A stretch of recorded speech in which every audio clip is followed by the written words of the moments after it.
misery and all of the messes you made. Yeah, you thought that you'd get away, but I'm in the trees, I'm in the breeze, my footsteps on the ground.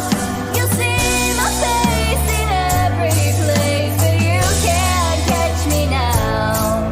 Through waiting grass, the months will pass, you'll feel it all around. I'm here, I'm there, I'm everywhere, but you can't catch me now. No, you can't catch me now. Bet you thought I'd never do it, thought it'd go over my head. I bet you figured I'd pass with the winter, be something easy to forget. Yeah, you think I'm gone 'cause I left, but I'm in the trees, I'm in the breeze, my footsteps on the ground. You'll see my face in every place, but you can't catch me now. Through waiting grass, the months will pass, you'll feel it all around. I'm here, I'm there, I'm everywhere, but you can't catch me now. No, you can't catch me now.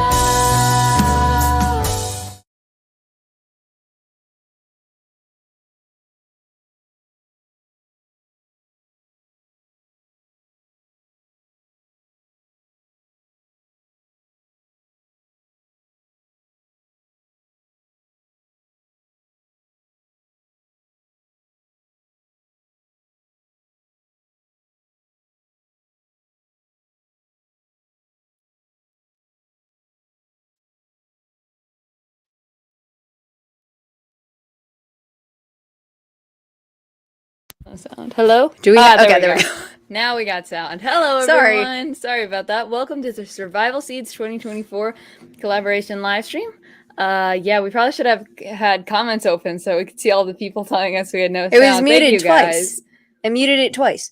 But thank you guys for being here. I was trying to say that our guest for tonight is going to be Mr. Johnny from Gilliam Farms, and they are an amazing channel, and they also recently reached 10,000 subscribers. Stop it. Well, no one can see the logo. They also just recently reached 10,000 subscribers, and that is huge, so be sure to say congrats in chat. And also in the chat, as far as milestones go, Miss Jennifer also just recently reached 400 subscribers.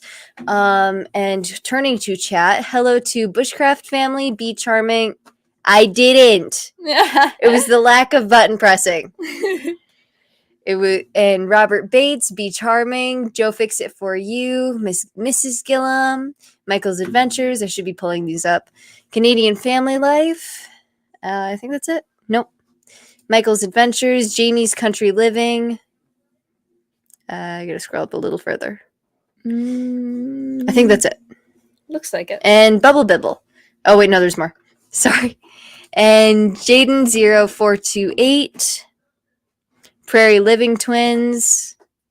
And Troy Sutton. And anyone else we missed, hello and thank you for being here. Happy Sunday. Happy Sunday. Hi, it all adds up in thrifty endeavors and adventures. So probably start with announcements. I don't think we have any new announcements for the collaboration, but I can bring up the hashtags. You gotta talk louder. Huh. Try pulling up the other one while I'm working on this. Okay. So this week we had a lot of videos submitted to the collaboration.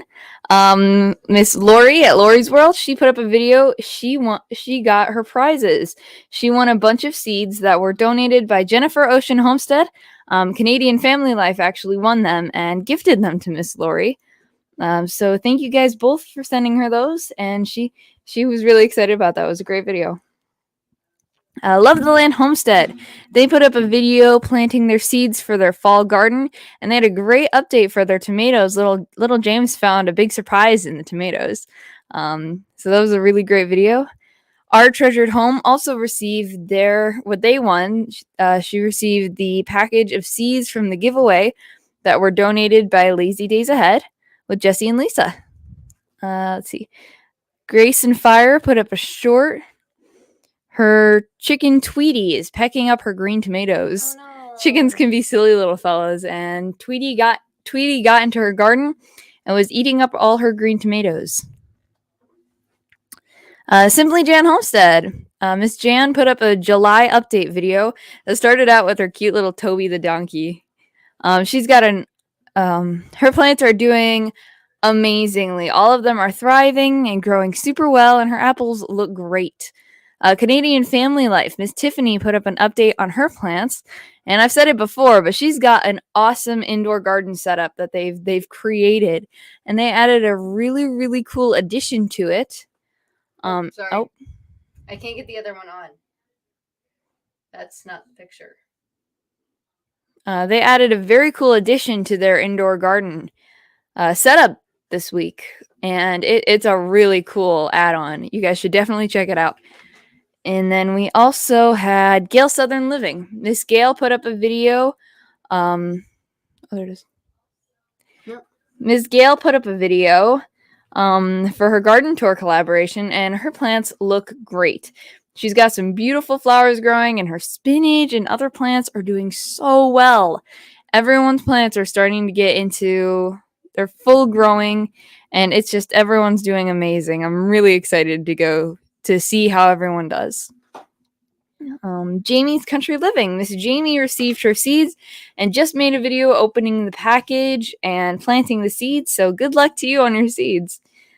Jennifer Ocean Homestead. Miss Jen put up a few videos this week, but the biggest thing that happened was she got 2 big dump trucks full of manure delivered to her yard, which will be super helpful. Manure is like gold for a gardener, and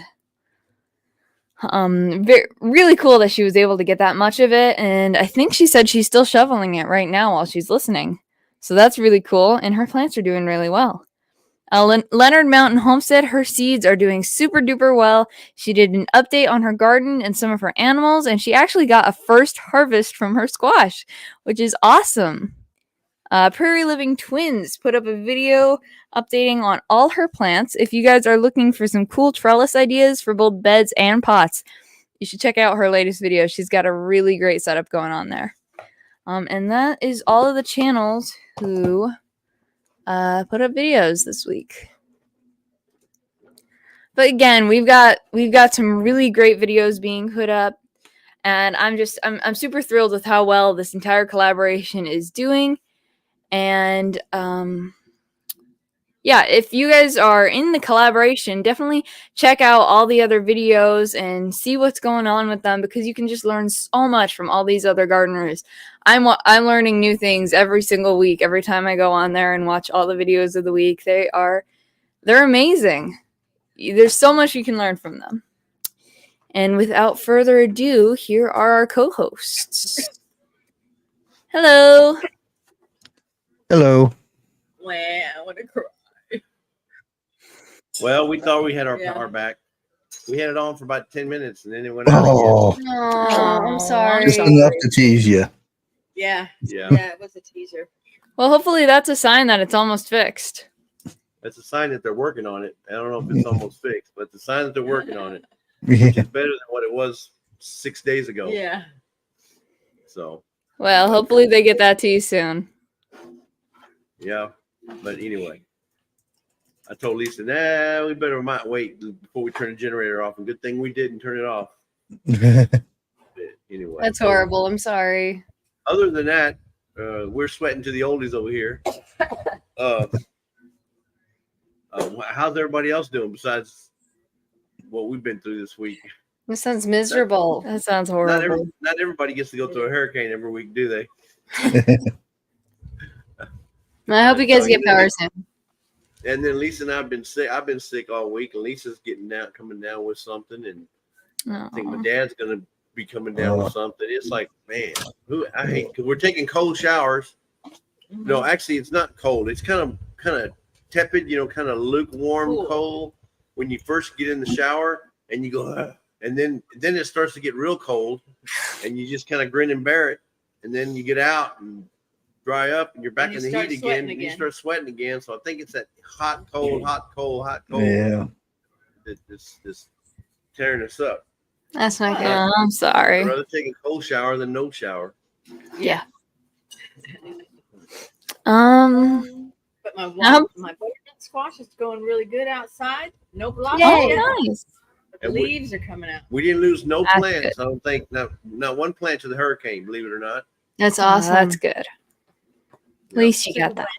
No, we lost. Yeah, we lost a bunch of pecan tree branches, but Oh, as no. far as her garden, didn't touch it. Wow. So Well, at least you got that. yeah. So, Mr. Charles, any updates on your side of the collaboration? Well, I did have one. I can actually share the video. Everybody's probably watched it, but I'll go ahead and let me find it. Here it is. Robert Bates is in need. Of course, he blames me. There it is down there. All Be right. careful, KK, with the button.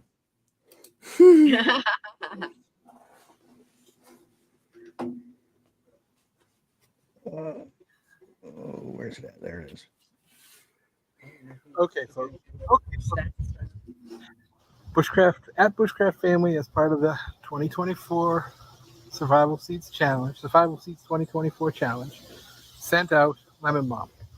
I planted lemon balm. Now, what do I do with all my lemon balm? That is about an 18-inch across pot. Do I put it in the ground? Do I pluck everything and then put what's left in the ground? Help. I have no idea what to do, but it's all that Bushcraft Family's fault. Oh. Help. Okay. Yeah. He got a lot of good replies, so hopefully he gets it fixed. 'Cause lemon balm will take off and overrule your garden. Yeah. Certainly is very invasive if you don't have a handle on it. But I thought that was That's awesome. a funny video. It was a good Make a video. ton of lemon balm tea. It looks good though. It does. It looks really good. You could take a bath in lemon balm tea with that much lemon balm. Well, if you did, you wouldn't have no fungus.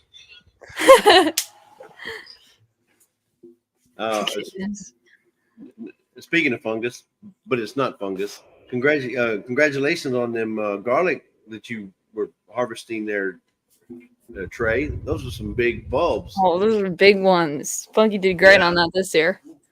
So how many bulbs you think that's going to put out this year? About 300? Well, how many did I say I counted? 28 of them? Yeah.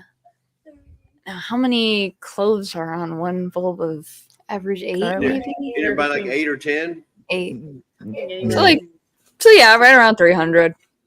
Wow, if we plant all of them, we'll probably eat It'll a be bunch of them 224 too. if there's 8 per.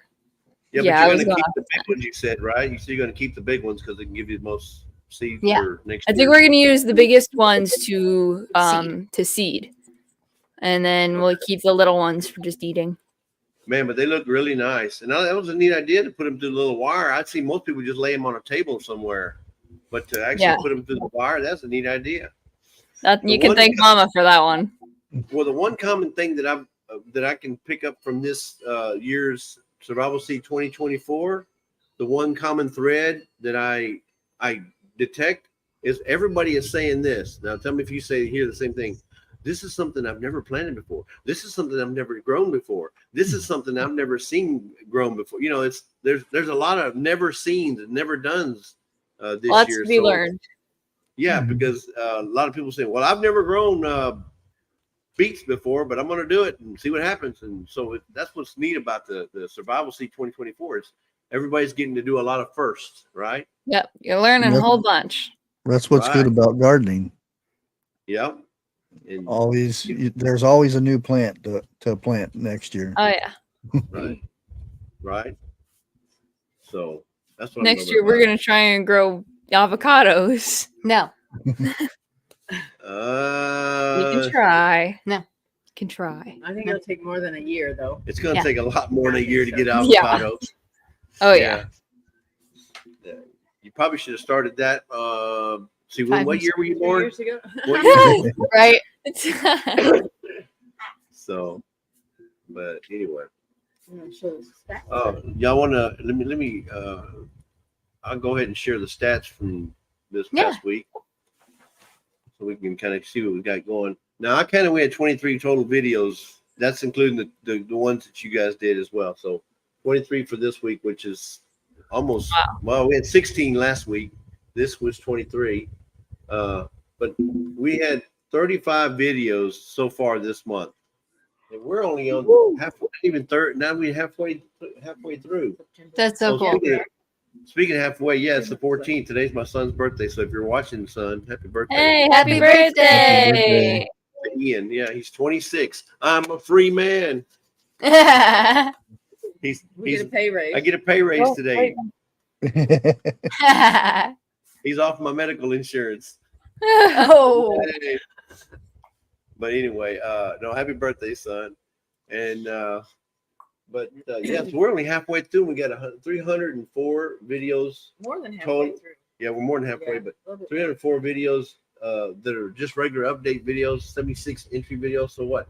380 videos roughly that are actual survival seed videos. That's pretty good. I'm just floored by how many videos are coming in every single day. And that one guy, I don't know if you guys know him. What's the guy's name that puts out all them shorts? Robert Bates. Robert who? Yeah, so guy named Robert Bates. I mean, he must sleep with his camera and does shorts all day long. Oh, yeah. He puts in a lot of videos. So Robert, if you're watching, Sure does. keep them coming. Bro. Keep them coming. Keep them coming. And then Jennifer's starting to put. You see the pile of manure she got? Right. Yeah. He was That was shoveling a that all lot day. of it. She's gonna be shoveling that manure for months. Yep. So, but she's got some good stuff to be growing, some stuff for the fall and the winter. If she does a winter garden. Oh, yeah. You all right? Mhm. You all right? All right. But anyhow, so that's the numbers. 444 videos. Wow, 49. that's insane. That is amazing. That Yeah, is so- I would have made some more videos this week, but there's an issue with my doors in my house. Once the temperature goes above 90, I can't open them. Oh, They don't no. I can't get outside. Ah, Just No. locked in. No, yeah, our front door is like that now. my front door's been like that since we lost power. We can't It open the heat it just- swells. Yeah. The humidity swells the door. Wow. No, so what he's saying is true. Mm-hmm. It's got to be real hot down there. All right. So Oh. before we bring up Mr. Gilliam, Bunky wants to do her announcements. So Uh-oh. Mike's over here. I have beans. Whoa. Wow. I've got kidney beans. So I'm really excited about that. I think 2 weeks ago they were flowering, and then they were getting starting to get beans, and now I have actual beans. Bean Um, pods. Yeah. Yeah, so I'm really excited about that. Next. This is my beet and onion bed, and they're doing well because I added nitrogen. So we added nitrogen, and the onions are doing well, and the beets are doing well too. So next. So Bunky, what are the ducks doing now that you stole their swimming pool? That's the Oh, one they- they broke. Yeah, my ducks broke that swimming pool, so we gave it to Monkey. The ducks have the pond. They kept going through these little kiddie pools. It would last them This maybe is the 3 or emu 4 one. months, and then they would poke a hole in it somehow. The emus are even worse at it. They'll poke a lot of holes in it in like a week. So we gave that one to Bunky, and the ducks have their pond. Well, Bunky, do you know when to harvest kidney beans? No, not yet. Not yet. They'll start turning yellow. Oh, okay, that makes sense. Yeah, the bean itself, not the inside. The Oh, pod. okay. Gotcha. Okay, that makes Yeah, because sense. don't you wait until it dries totally Yeah. Yeah. before you Well, take it it off? depends. It depends if what you're wanting to use it for too. Some harvest them a little earlier. Like if you're going to can them or something, then you want to do them a little bit when they start turning yellow and not so much brown. But if you're wanting seeds, wait until they're like pretty brown. Almost dry. Yeah. Yeah. Yeah. This is my pepper pot. I stole this pot from the cows. Yes. This is an old cowlick bin. Container. So- Yeah. Those are good. Yeah, these are my peppers that, like, I don't know, 3 weeks ago they were withering, but now they're doing really well, so I'm glad about that. Yeah. Wow. These are my Mariana tomatoes, and they're flowering. So I'm really So is happy about that. They're Is flowering. that wait? Is that a recent picture? Like you took that this week or today? No, like we ran out and took it before the live started. Okay, so right that before the so live, it's flowering right now. When you say it's Right flowering, now, it's as flowering we right speak, now. it's flowering. Wow. So it's definitely flowering, so I'm happy about that. And this is bigger than last week. Nothing really changed about that one. Oh, Is that the squash? Yeah, that's Yeah, the squash. We They're still a little bit we small. planted that like a couple weeks ago, so it's still. Did you put your little signs out on the squash inside the squash bed? The signs that said no squash bugs allowed.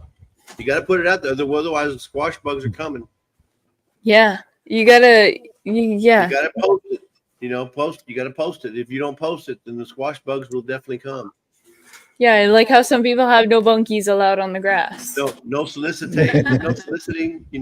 So All right. no, it's looking good, Monkey. I'm proud of you, girl. You're doing a great job. Yeah, your garden looks great. You're making us all look bad.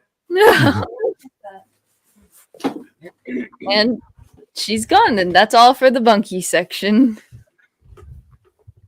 And if you guys don't have any other updates, then we can bring up Mr. Johnny.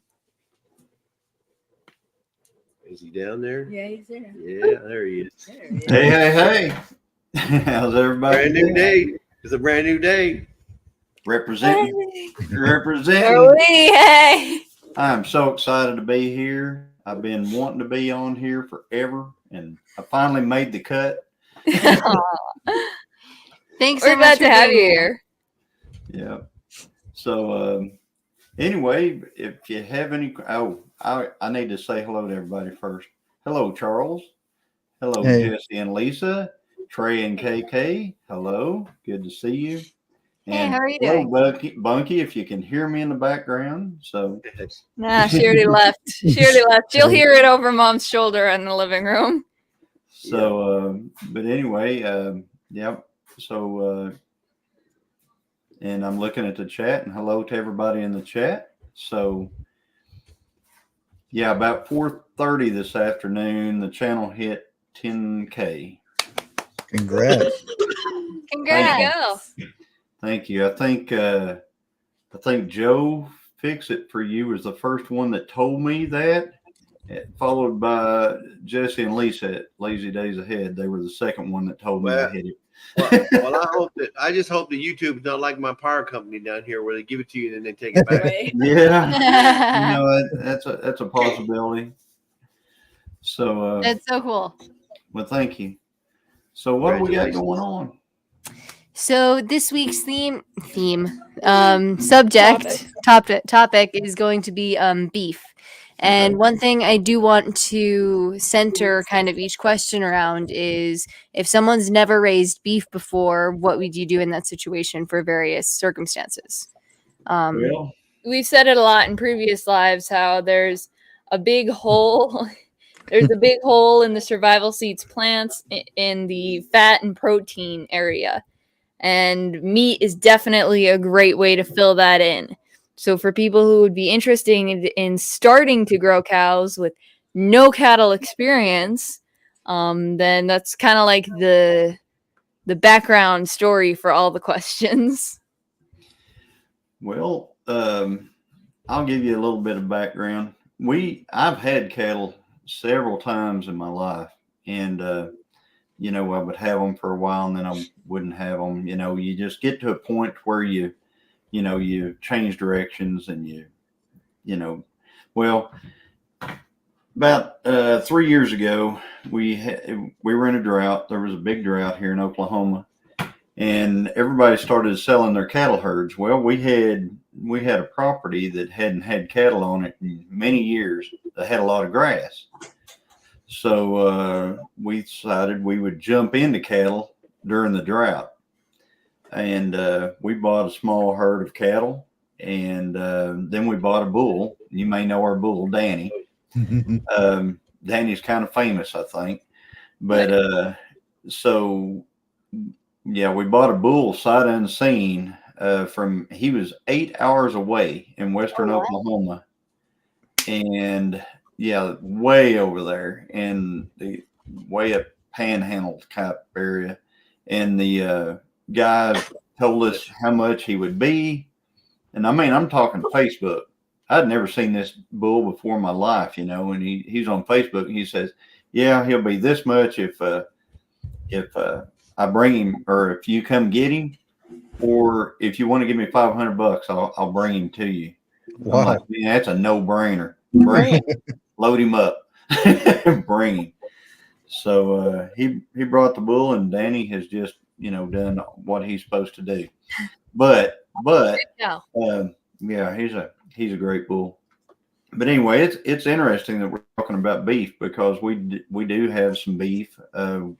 We just got back, and I'm actually have footage of all of that. I did a video, or doing a video, that has like the layout, has all the cuts, has how much the steer weighed before we took, you know, live weight, hanging weight, and then, you know, processed, everything that you get, processed weights and stuff like that.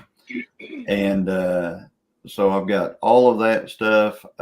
So you can tell, you know, if you have one weighs about this much, about how much product you're going to end up with at the end of the day. So, and I think that's a really interesting deal right there. I mean, so, but if you have questions about if people were wanting to jump into cattle, if they have, I'm gonna tell you right now, you need grass. And then you're going to need, what I mean by grass is, I think it's like, depending upon where you're at, you need X amount of acres per cow in grass.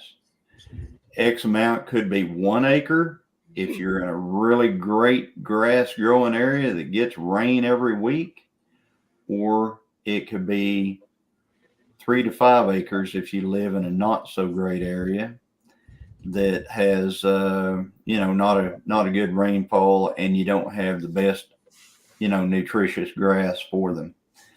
The next thing, if you have winter like we do, and most folks do, you guys up in Michigan, you guys have winter.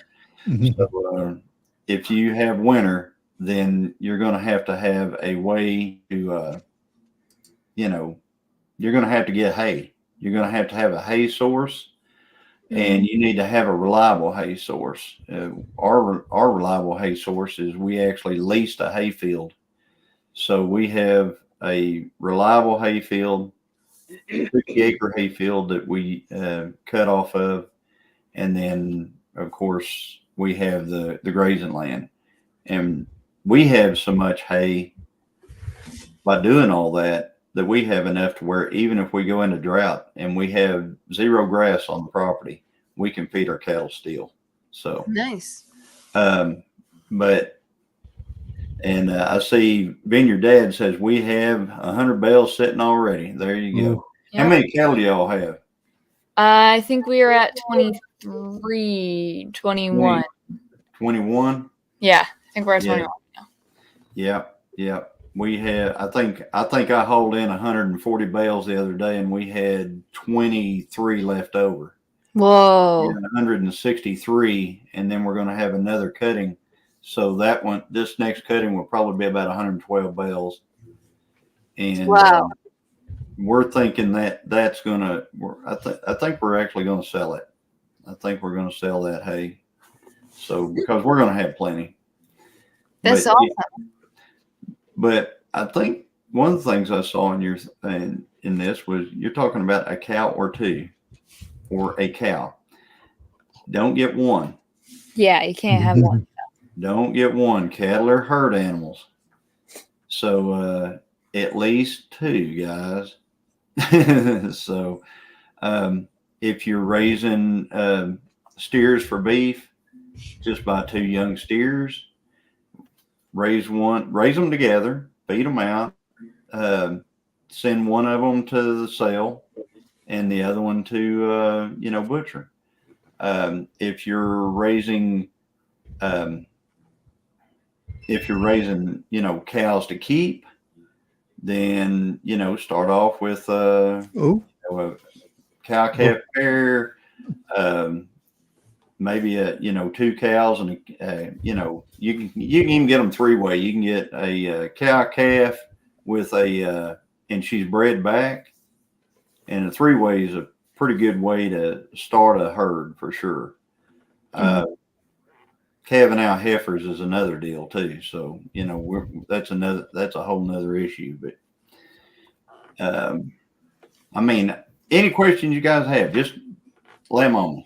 I got a question. So Johnny, going back to the hay stuff you were talking about earlier. Now, let's say you get another cutting and you get 120 bales or whatever.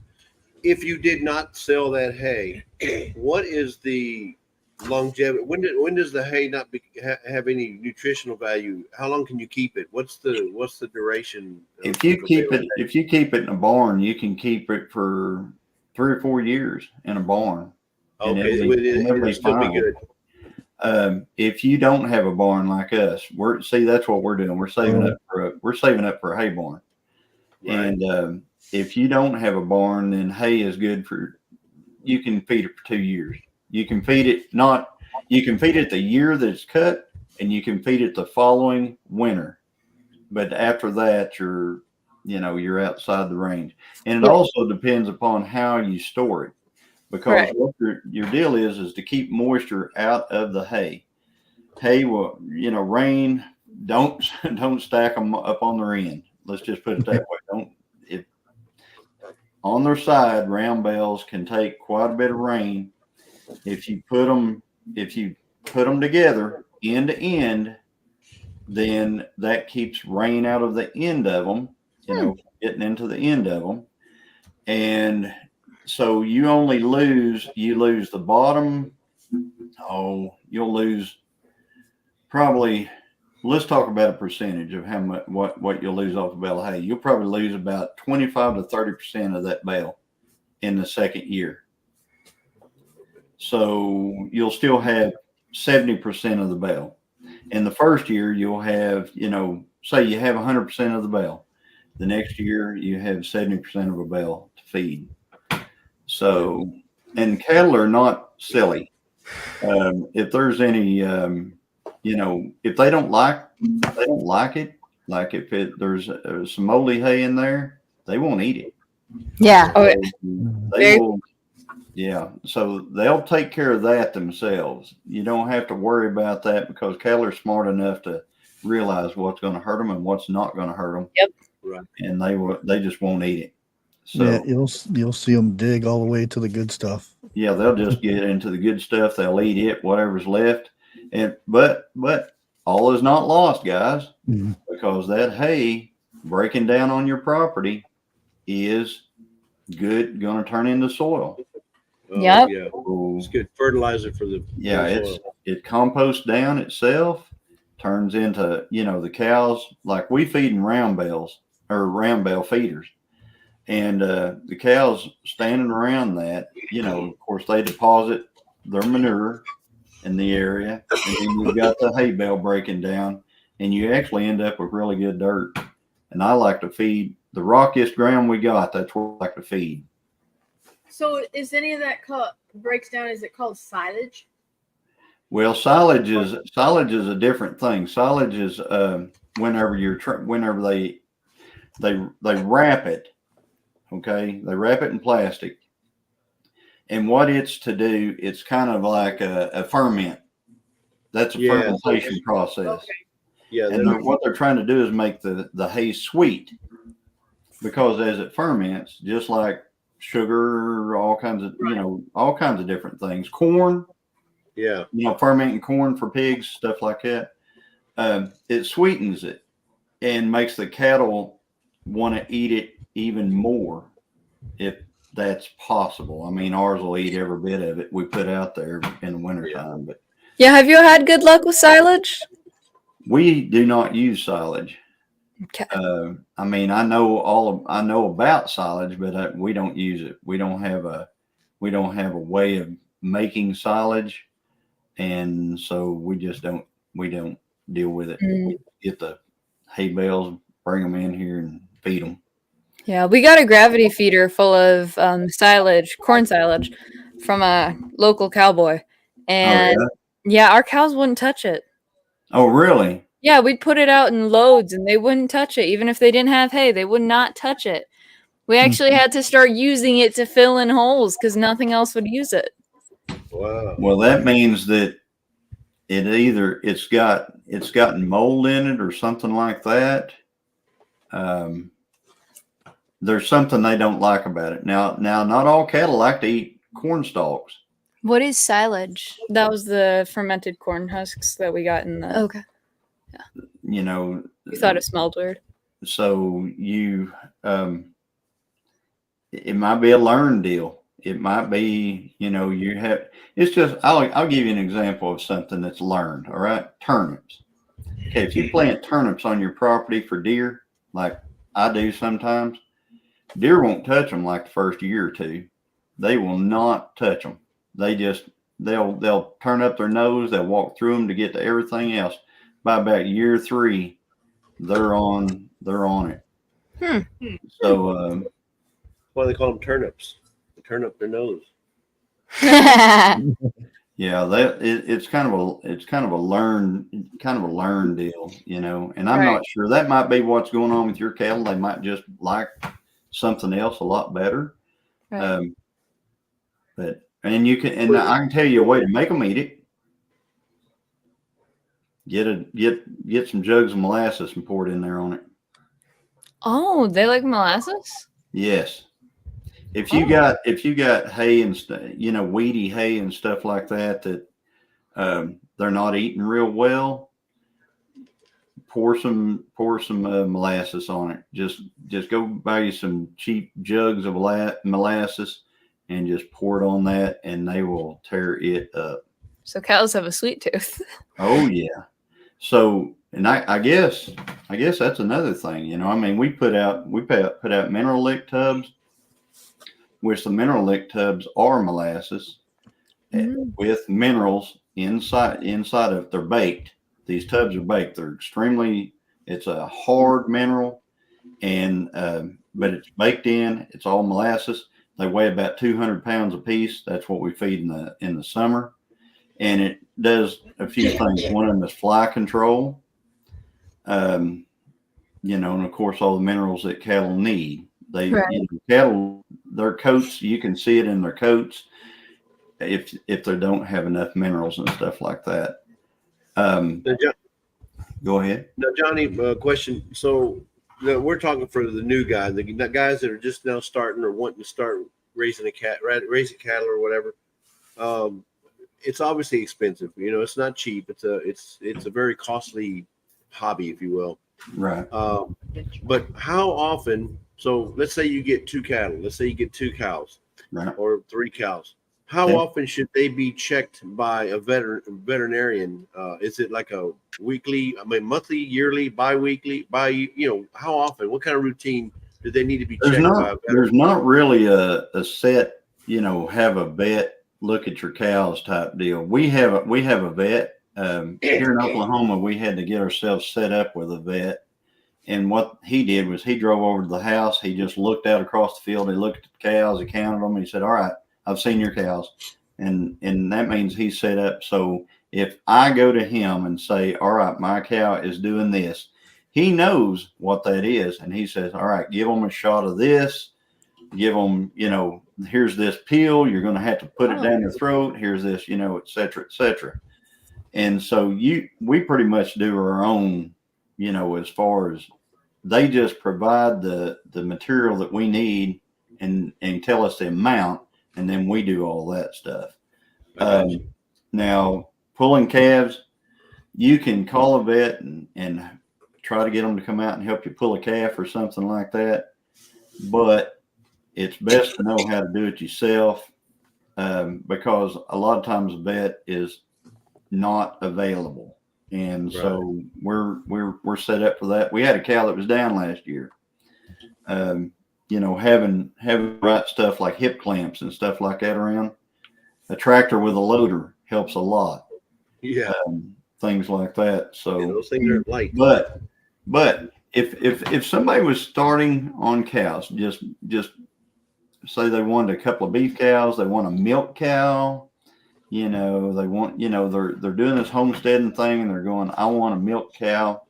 What I would recommend doing is go buy you a milk cow, buy you a steer, buy your milk cow either bred or with calf or with a calf that has just been pulled off. And that's how you get your milk. I mean, they have to have had a calf. So you can start, they can milk and they can, have a steer here to the side for beef and stuff like that.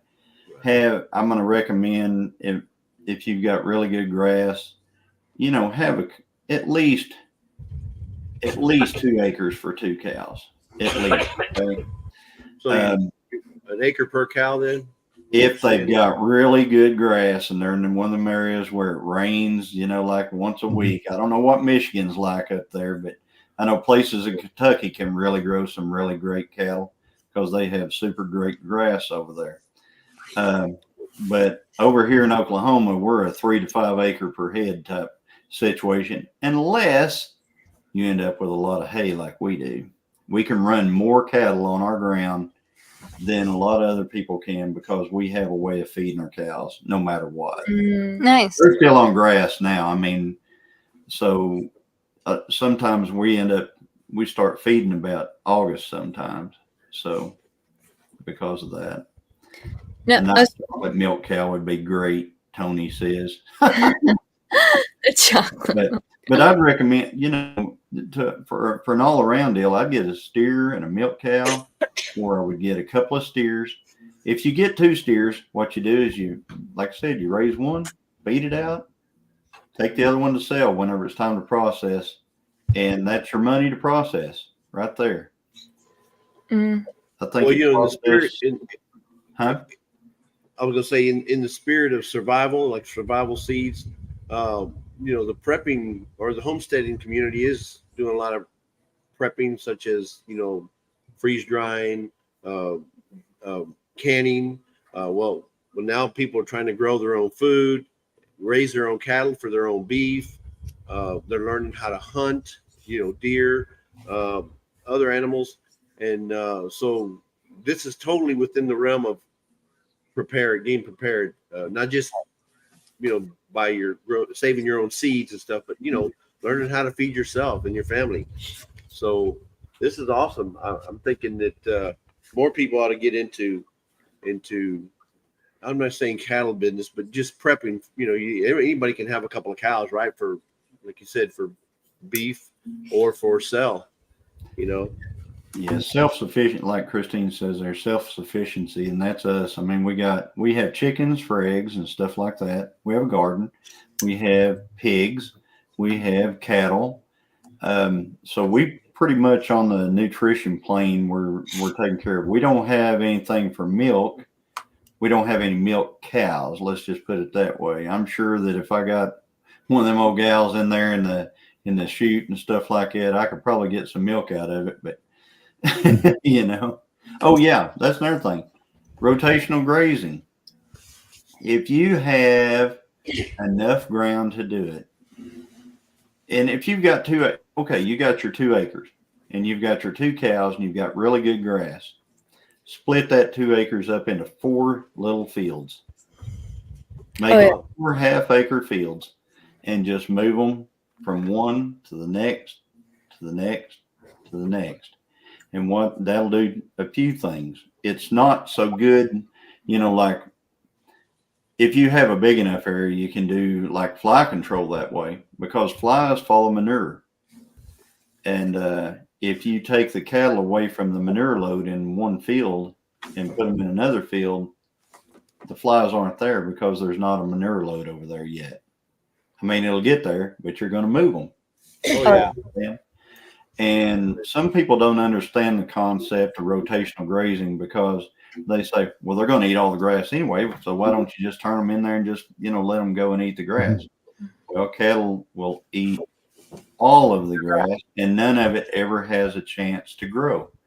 If you've got 3 paddocks that aren't being used, and you've got one that they're in, those 3 paddocks every day, no matter what, they're growing something, unless you go into a major drought or something. Right. It's growing. So you can move them. And our rotate, we had 3 paddocks. We've got a 10 acre, another 10 acre. Well, we got 3 10-acre paddocks. Okay. So now there's not grass all over all of them. One of them is, like 20% wooded. Another one is probably almost 50% wooded. And the other one is like 10% wooded. Right. And, so we move those cattle around based on the grass load and stuff in there. So, but it really helps. It really helps a lot. Yeah, I have somebody that I watch and I know them down in North Carolina, and they do the rotation, and they haven't had rain for over a month, so there's no grass at all. No. It's all yellow. So they still rotate, just to keep the flies. Well, cows want to move. You know how to keep a cow happy. Move it, move it. Just let it go somewhere else. Even though it thinks cows are funny, they always think the grass is greener on the other side. Okay, so they can be standing out there, up to their withers in grass, and they'll look over there and they'll go, oh, that's better grass over there. They'll want to go. They'll stand at the gate and bawl and everything else. But anyway, you let them into a new pasture and they just start running around. They get so happy. Oh yeah, it's a sight to behold. I'm telling you. Yeah. But I'm excited for you guys. You got a good herd of cattle up there, and so calving out heifers. That's a thing, y'all. So yeah, have y'all done that yet? I'm not sure I know what you mean. Heifers, first calf heifers. Having the calf. We're not positive because we got these from our neighbor. But we think we had. I think we had one who was. We know that Buttercup no, had talking one. about the black ones. Those weren't their firsts. Mm. Yeah. Y'all have a tractor with a loader? We have. We've got the forks. Huh? We've got the forks. Yeah, it's got a loader on the front of it. Yeah. So you can lift a cow? Maybe. Probably. I don't think maybe we haven't tested that. Get you a set of hip clamps now then. Hip clamps. Yeah. Okay. Yeah, have them there. Have them there, because if you ever the cows, especially first calf heifers, a lot of times they'll have a calf and it'll cause what they call calving paralysis. And what it'll do is it hits a nerve in their, back here in their hip area. Whenever the calf is coming out, it'll pinch a nerve, and whenever it does, it totally paralyzes them in the rear. And usually it's one leg is completely stiff straight, and they can't stand, they can't walk or anything, so they go down. Is that permanent? No, we've got a video on our channel where we actually had one do that, and I used hip clamps, got her up every day, fed her. She had a calf, so while she was up, I let the calf nurse every day, and after a while, that swelling goes down in that nerve, and they're actually able to, walk on their own. One day I just went out there. I mean, I'd been doing it for 2 weeks, and one day I went out there and she was up. So, wow. Now I'll tell you a little danger of that, though. Sometimes they're so unsteady on their feet. If you have a pond that's got like steep banks or something like that, they'll walk over to the pond and fall in and drown. Oh no. So that's one thing you gotta think about. But anyway, hip clamps. Yes, grape jams, y'all need hip clamps. You do. Go down the co-op, wherever, just look them up, I'm telling you. But I've got a video on my channel that shows you exactly how to use all that stuff. So nice.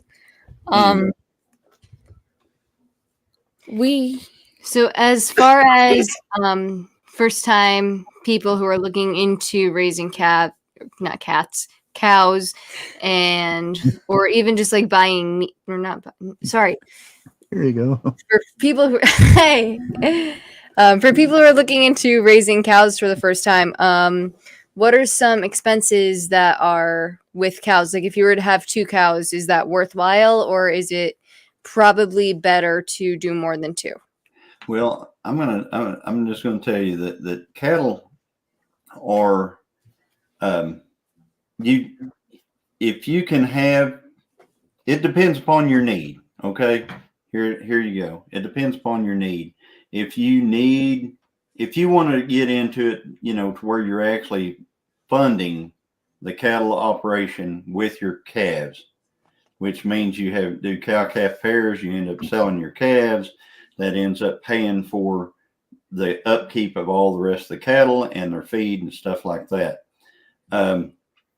Then you're going to have more. If you're just wanting to do nutrition, if you're just wanting to do like the survival seed thing, my recommendation is to have, at least, get a milk cow, get you a steer, maybe get you might even, some people, I wouldn't get a bull unless I was, had several cows, but because they want to wander,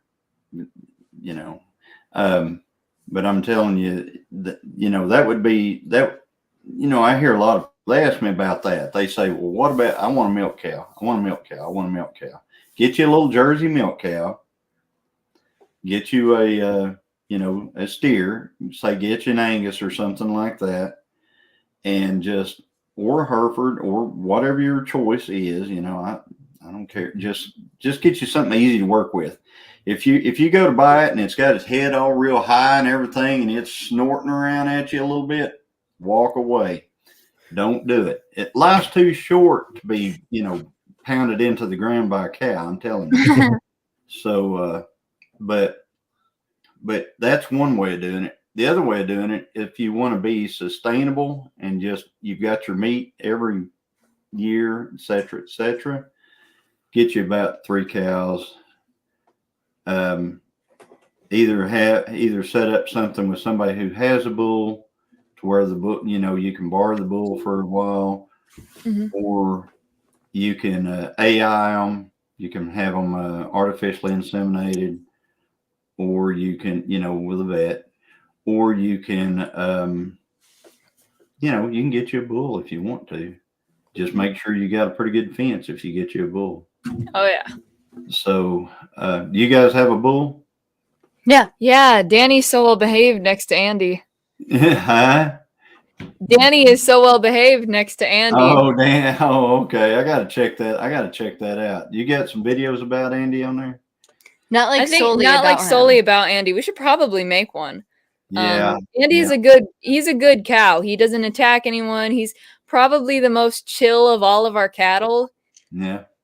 like I'm okay with being on the ground around him.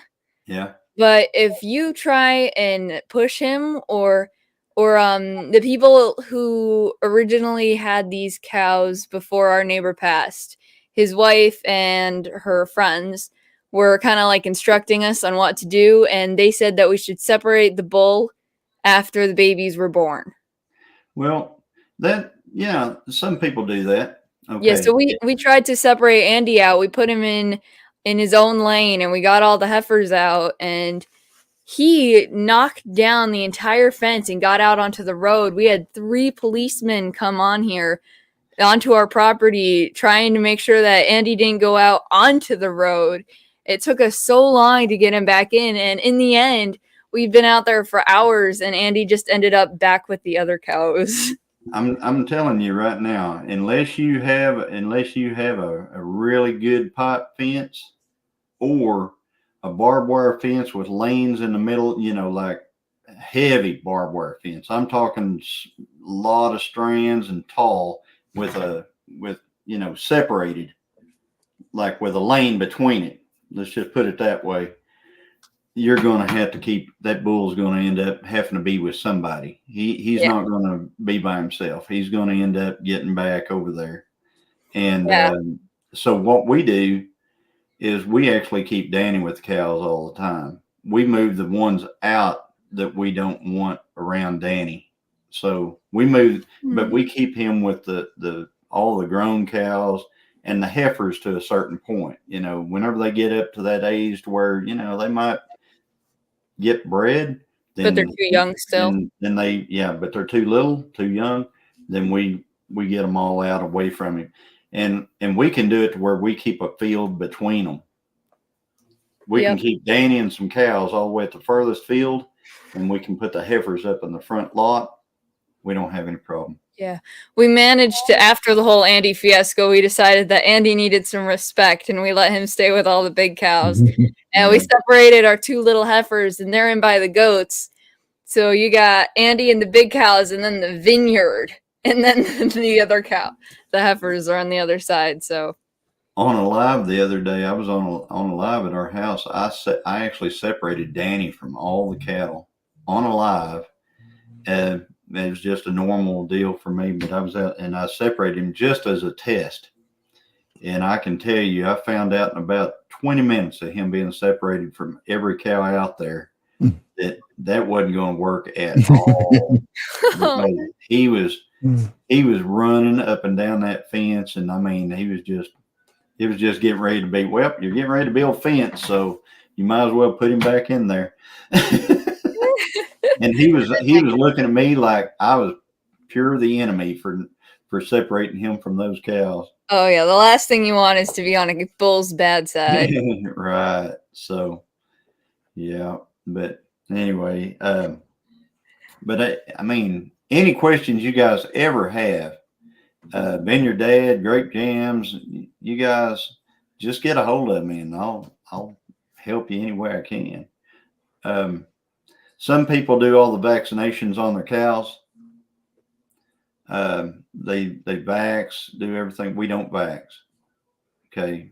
So we don't do any of that stuff. Some people do the hormone, the little pills they put in their ear, they inject into their ear to make them grow faster and stuff like that. We don't do any of the hormone stuff. Our cattle are, other than, the mineral tubs and stuff like that, they are pretty much all, have no medication to them. So, and sorry. That would, if you've got a good cow, good cattle like what we have Brangus cattle, the Brahman and the Angus cross. I was going to ask you what Brangus meant. They're Brammer. We call them Brammers, but they're Brahman and Angus cross. And so they're hardy, very, very hardy animal. And they have a really good meat that marbles up real well and everything like that. So, but as long as they taste good, I don't care what you call them. Some people say they all look the same with the hide off, but that's not necessarily true. If it's hamburger, they do, but you know, you're looking for marbling in the meat and stuff like that. Yeah. The only vax we do is tetanus because our neighbor had tetanus with his cows before we got them, so we got to do that one. How do you deworm your cows? We do it with a pour on. Yeah, that's what we've been doing. So Yeah, ivermectin or something like that. And a lot of times you can tell when a cow is wormy. Like a cow will get a. Do you have any cow with a like a dewlap underneath her chin? Under their neck, yeah. Well, not under their chins, under their like chest. Well, it's just, you know, it looks like the bottom of their. It's not that skin that, you know, runs up and down the front. It's like they've got their jaw just hangs low. It just looks like that kind of. That's worms. Okay, so I don't think any of our cows have worms. So you can see that, and you can see that, you know, that's a surefire sign of worms. Another sign of worms is whenever they're not slicking off after the winter, because what happens is they'll grow a woolier coat in the winter, and then in the summer they'll slick off. They'll get, you know, the coat will get short and glossy. If they don't slick off, if they keep a lot of that winter coat and stuff, they've probably got worms. So yeah. Anyway, and Grape Jams is going, wow, I didn't know that. Well, I didn't know that. Huh? Yeah. Well, like I said, I'm available anytime, guys. Yeah, thank you. Well, there's a whole bunch of other people on YouTube. I'm telling you, there's a lot of cow people on YouTube if you look around. I got a few more things that we can ask, but I did want to pause because it's 7:05 and there is no Sunday Funday tonight. But Mr. Joe at Garden State Gardener is a really great person, and he's going through a lot right now. He's, I think, in the process of looking for another job, and also his son had to have some pacemaker had to have a pacemaker removed, and they did something to his lung during the surgery. They punctured his lung in surgery. Wow. Yeah, so their family is going through a lot. So if you guys could keep him in your prayers, it would be appreciated. And head over to his channel, even though he's not live tonight. Just head over there and watch one of his videos. Leave a comment. Let him know that you're thinking about him and praying for him because they're going through so much right now. Yeah. Yeah. Prayers for Joe. But the reason I brought that up now is because usually we'd be ending because of Sunday Funday. Right, exactly. So you said you have some questions. Go ahead. Yeah. So for someone who's never raised cows, what is the, like, I don't want to say minimum, but like what are some of the basic things that you need to take care of a cow as far as minerals, feed goes? Like outside of the grass, what else would they need? We use a few. We might go overkill on some of this stuff, but we feed in the wintertime. We feed a liquid feed. We have a huge. You may have seen it in some of the videos we've got, but we've got this huge yellow liquid feed bin, and what happens is it's got 4 wheels on it, and those wheels dip down into the feed. And as they lick those wheels, it brings the feed up into their mouth. Ooh, that's clever. So yeah, it's kind of like you know, you had hamsters running on a Ferris wheel. Well, this is a tongue Ferris wheel for cattle. So they and that is full of minerals, and that liquid feed will help them with anything that they're not getting from the forage or from the hay that you have. If your hay is not the best quality, the liquid feed will make up for it. We run,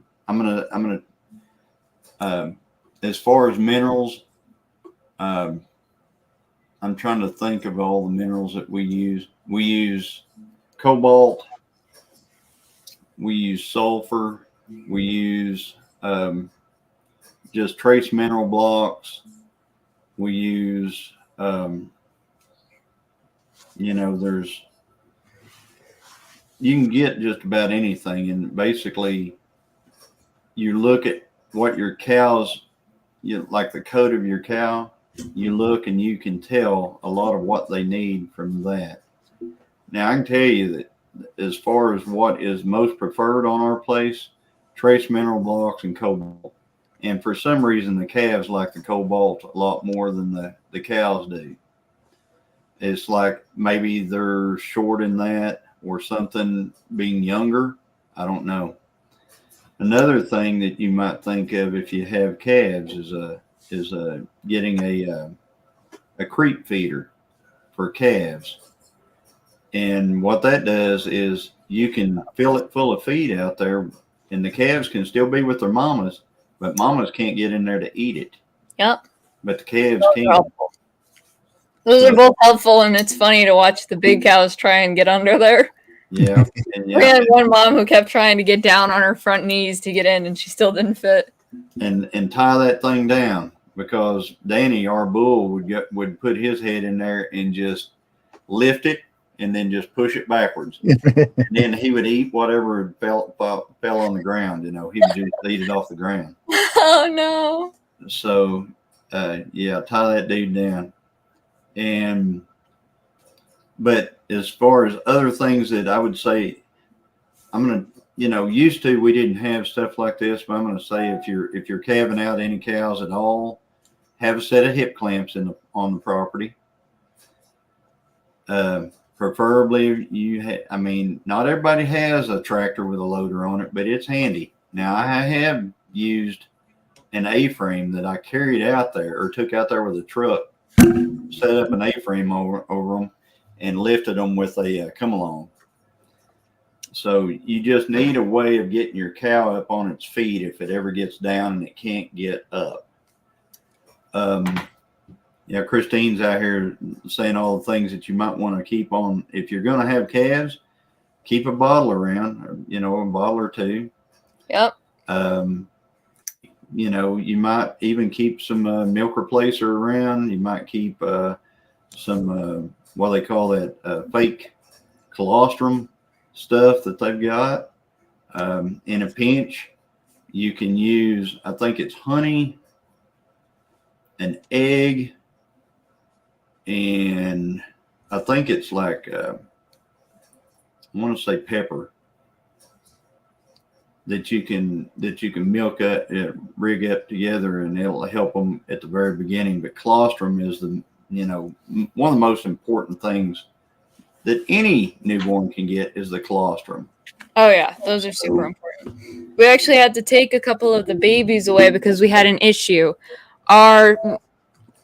I don't know if anyone remembers this, but we had that whole issue when the cows got into the front yard and the steer made it back in with their original moms. Yeah.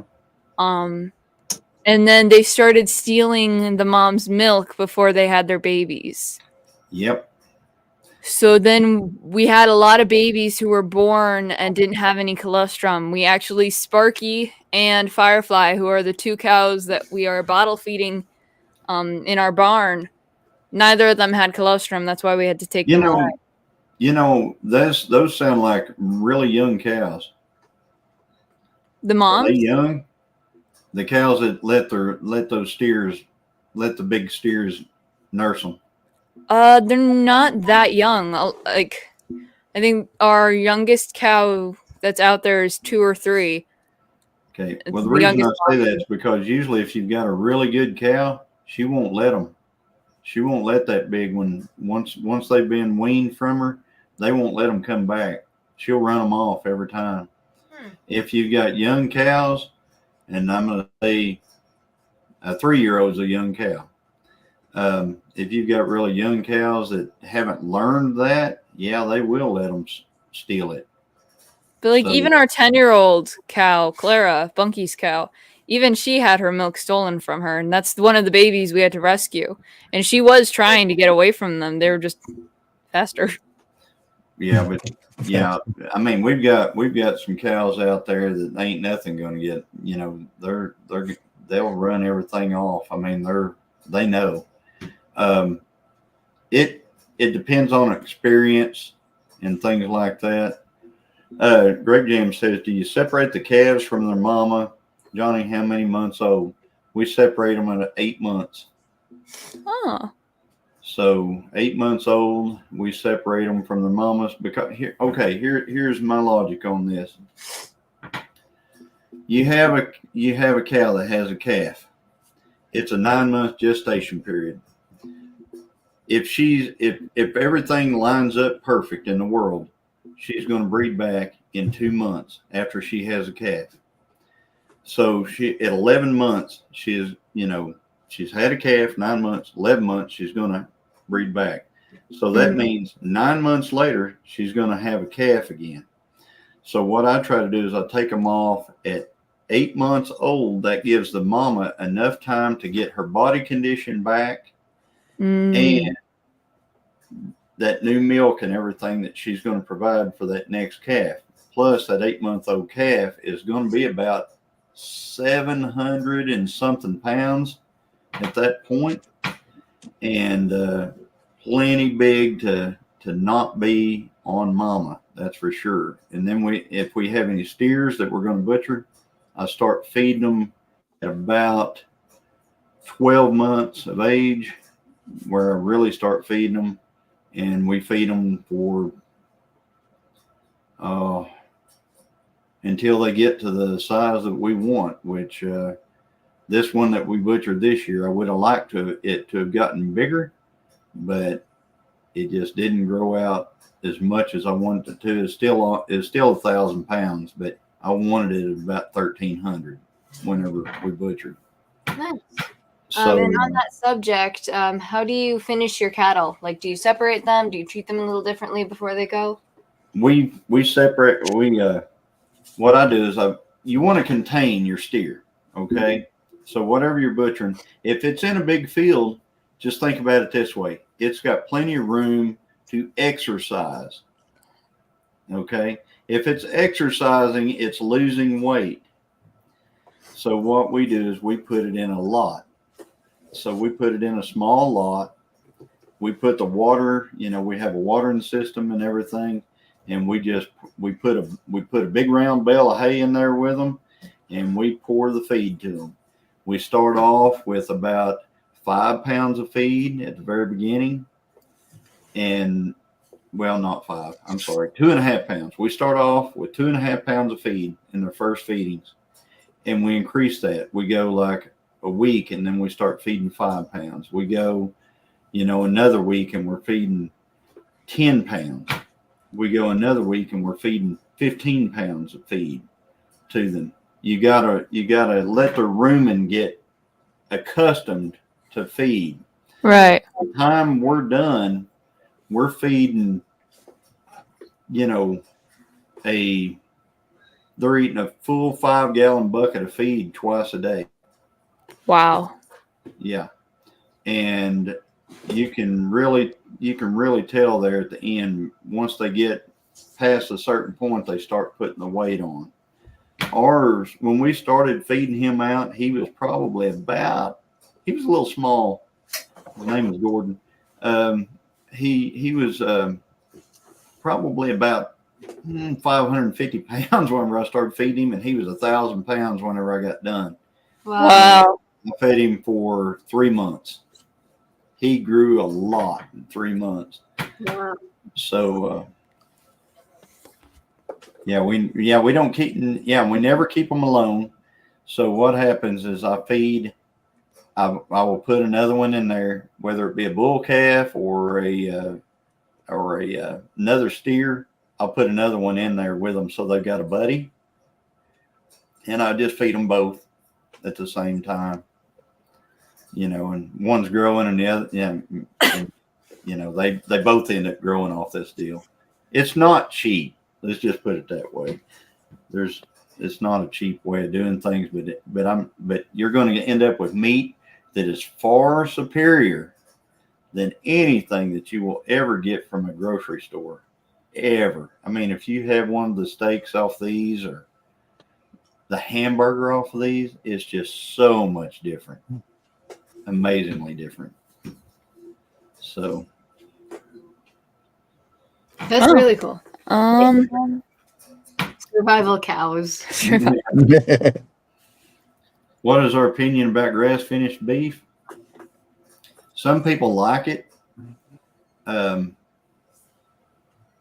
Some people, they tout grass finished and stuff like that. I'm not a fan. I've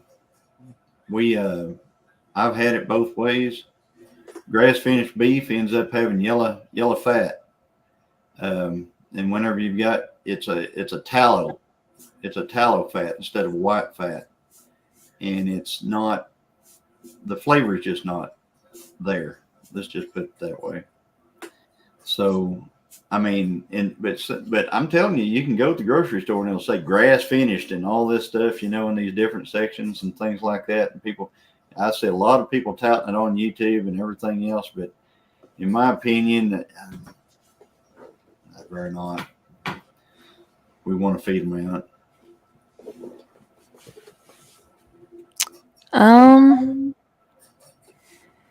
Corn feed, a lot of corn puts weight on them. Does good. You addressed most of the questions I had. Trying to think if I have any others. Just from one of the main things, just remember cows are herd animals. Oh yeah. Herd animals. Don't hurt something with them. No matter what you do, if you've got one little bull calf you want to take out of there, put a little heifer over there with him, or another, something with them. Don't leave them by themselves, because they don't do well on their own, and they tend to get mean on their own. That's something No, we do not sell our meat. Now, something super interesting that I realized is, so Rooster was the first calf we had born this year, and he was the son of one of the neighbor who passed away. His wife kept two of his cows, and we took care of them. So he was the bull that one of her cows had, and he was born in the winter, and he was not doing well. So we had to take him away. And we bottle fed him, and we kept him in the barn, and he was the sweetest cow. Sadly, she took him away, and now he lives in Kentucky. What? She took Rooster back, and now he lives in Kentucky, so we don't have him anymore. Oh. But he was always with us and with the goats. And so even when he started getting older, he didn't care a single thing about the other cows. Eventually, we started putting him in with our steer and with his mom, and they would sniff him, and he wouldn't even blink. He wouldn't look by them. If they ran past him top speed, he wouldn't move. And then Sparky and Firefly, who we took away in the spring, not the winter, we gave them a day with their mom before we took them away, because we wanted to see if they had any colostrum for them, and they didn't, so we took them away. And they will go in there, and they're in the front barnyard by the goats, and those two heifers we have are in the back barnyard right next to them. And you'll see Sparky and Firefly sniffing Ash and Ember's noses. They'll just be up against the fence saying hi to the big heifers, and it's the weirdest thing, because Rooster had no interest in the other cows. Yeah, it's just what they imprint on. I mean, they imprinted on you guys and stuff like that. The bad thing about one imprinting on you is it can hurt you. Yeah. Badly, because if you've ever watched cows or little calves, not little calves, but if you've watched like 300-400 pound mess with each other, every once in a while they'll do that headbutt thing, just get out of my way type thing. Yeah. Well, they don't differentiate you from somebody else, like one of the other cows. The other cows can take that kind of abuse. You can't take it. Yeah. And they'll break your bones doing that. Yeah. Stuff. And they're not trying. They're not doing it they're not really doing it to hurt you. It's just a normal thing that cows do. Yeah. So, we're trying to get Sparky out of that, because he keeps kind of being rough after his bottle. Rooster was just a very laid back cow. He butt when he was really, really small, and after that he wouldn't do a thing. He was actually very lazy. we have one named Elmer out there in our field, and little Elmer will just, I'll be out there, no telling what I'll be doing, and all of a sudden I'll feel something tugging at my pants on the side, and I'll look around, and Elmer's sitting there chewing on my pant leg or something. He's always chasing me around, or he is a sweet little dude. And Yeah. But so anything else that I can help you with? I know you got some questions, Trey. I know. I'm trying to restore. I had like a whole bunch of them in my head, and I lost all of them. When are the steaks going to be ready? Thanks, man. I'm telling you what, I should have had some out for tonight, but I didn't. But yeah, we've had some fantastic steak. Like I said, I am going to be putting a video out soon for folks to watch, and it's gonna show everything from full live weight all the way down to how much I have. And in the video, I'm going to have all the beef scattered out. I mean, it's set out, and I'm going to go through all of it. I'm going to say, all right, we got this many of this, this many of this, this many of this, this many of this, all the way through it, showing you how much you get off 1,000-pound beef. And I think it's going to be an eye opener for a lot of people. I'm going to have the processing cost, and I also have where I went to the supermarket and I video the meat section at the supermarket, going across, videoing all the cuts and the prices per pound all the way through in the supermarket. So you can calculate how much you would have spent if you bought all the meat that we ended up with out of this one steer that we have. What's your favorite cut of meat? Oh, it's got to be a ribeye, or That's now we had a T-bone off the other night that was just amazing. But a ribeye, I really like a good ribeye. Yeah, me too. I like a porterhouse too, real well. So, you think about a cow and you think, boy, you're going to get a lot. Now, we did get a lot of T-bone, but ribeyes, it's limited how many you're going to end up with.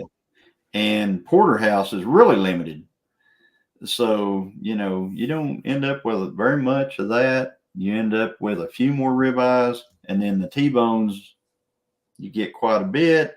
And then after that, you start just getting, cuts of steak from, mostly those are tenderized. They have to tenderize them because, you start getting into the steak from the not so tender areas of the cattle. Yeah. How are you liking your hay toter? Oh my goodness. Have you seen the video I put out the other day about that? It's about 30 minutes long, and it's amazing. I mean, that hay toter is an amazing piece of equipment. It looks helpful. Oh my goodness. It is. In that video I went all cinematic on it. I mean, it's got all kinds of drone. It's got all kinds of time lapse and music and everything else. I think it turned out pretty decent, but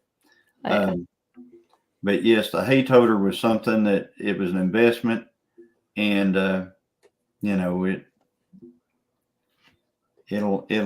serve us well. I'm telling you. Do you guys haul your own hay?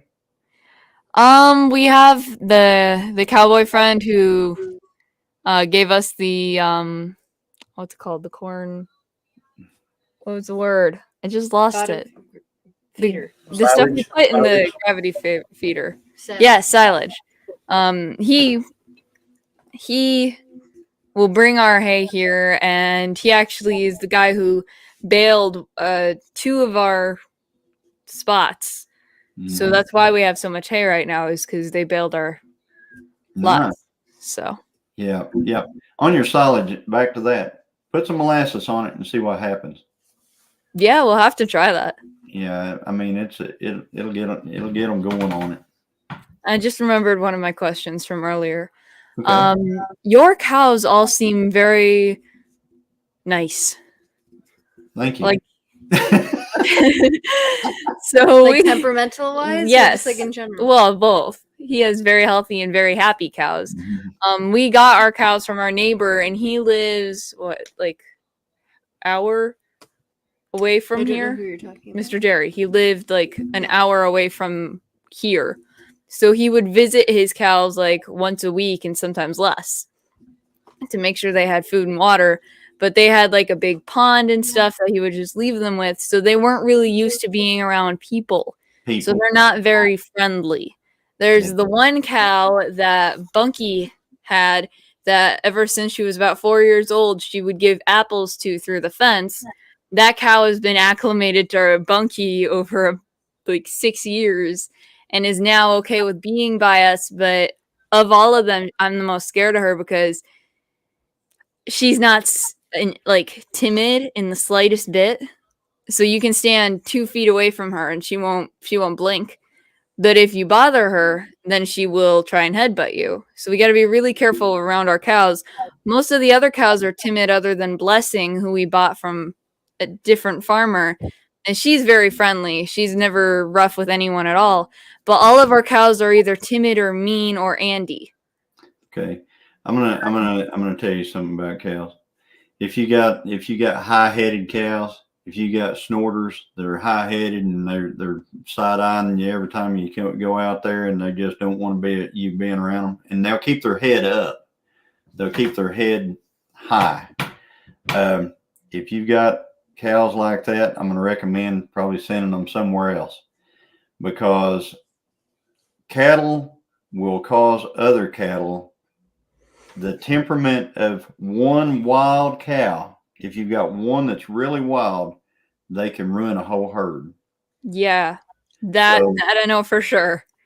So it's best if those go somewhere else, just bye-bye. And then whenever you're buying cattle, make sure that, you want to buy like what you guys did. You guys bought a sellout, where somebody was selling a herd. So that's a good way to get cattle. Then you have to go through the cattle and determine who is a good keeper and who needs to go somewhere else. And the way you determine that is by bag quality on the cow. You look at their bags, you make sure their udders are all in good shape, things like that. You make sure that if they have calves, that their calves are getting plenty of milk. You see them actually with milk face. You make sure if they're nursing and going just a rotation all the way around that cow and they never come up with milk face, she needs to go. That cow needs to go somewhere else. You need to, you work your way through your cow. You're trying to build the best herd you can. So you don't keep anything that's going to be a negative for your operation. So that's one of my recommendations. Make sure that, and for folks out there getting into cattle, that's another thing. Look at your cows. If they limp, if they've got bad feet, if they've got poor looking, coats, if they've got, just any kind of, you can tell what a really good looking cow looks like and what one that's not looks like. The other thing is that bag. Make sure you look at that bag real good, because that bag is the lifeline of your herd right there. If that bag is no good on that cow, then you're. And that's the other thing. Teeth. Make sure they got teeth. So you're going to get short mouth cow is one who might be young. It's short teeth, and they're young, but they have short teeth because they had to eat grass so close to the ground that they get, rocks and stuff like that. They chew in the dirt, and that wears their teeth off. Broken mouth is when they have teeth missing. So you'll see them go through the sale barn if they say broken mouth or a short solid cow through a sale barn. Like you'll go to your sale barn, say you go to the auction, and they say short solid. if it's a short solid, it's got short teeth, but it's a good solid cow. In other words, it's still a good viable cow. They just have short teeth. The negative of that is they're not going to grow any more teeth. So once the teeth are gone, the cow's gone. So there's that. That's why a lot of people like to keep their cows in taller grass so they're not eating all the way to the ground. We don't have that luxury here in Oklahoma because of the droughts and stuff that we have. So we have a lot of short teeth cows here. Up there in Michigan, you guys might have better grass and you can keep them in good grass. So, but those are some things to look out for. But those bags, tails, make sure they're not rat-tailed. Rat-tailed means they don't have a switch on the bottom of it. Oh. So if they don't have that, rat tails don't do very well. They're rat tails they usually have circulation problems. And the reason they lose the switch is because that's the end of a circulation right there. Mm. So they will have problems with circulation and things like that. So, and yes, they need their tail because that's their fly swatter. So anyway, that's just some things to look at on cows. Remember, if you go to an auction though, and you see a single cow come through the auction and she looks really good, there's a reason she's at the auction. Yeah. If you go to the auction and they say, this is a herd sellout, guys, we're selling all 30 of these, blah, blah, blah. And those are good cows to pick through right there, but not right. You see a single that comes in, there's probably a reason. Yeah. Someone won't get rid of a cow without a reason. Bad mom or something. Yeah. Also, folks who don't know cattle, not all cattle have horns. Chris, we're finding that out on our shorts that we're doing. Everybody's like, they're giving us grief because they think we cut all our cattle's horns off. They never had horns. They're polled. So they never grew them, and because they're polled breed. So, yeah.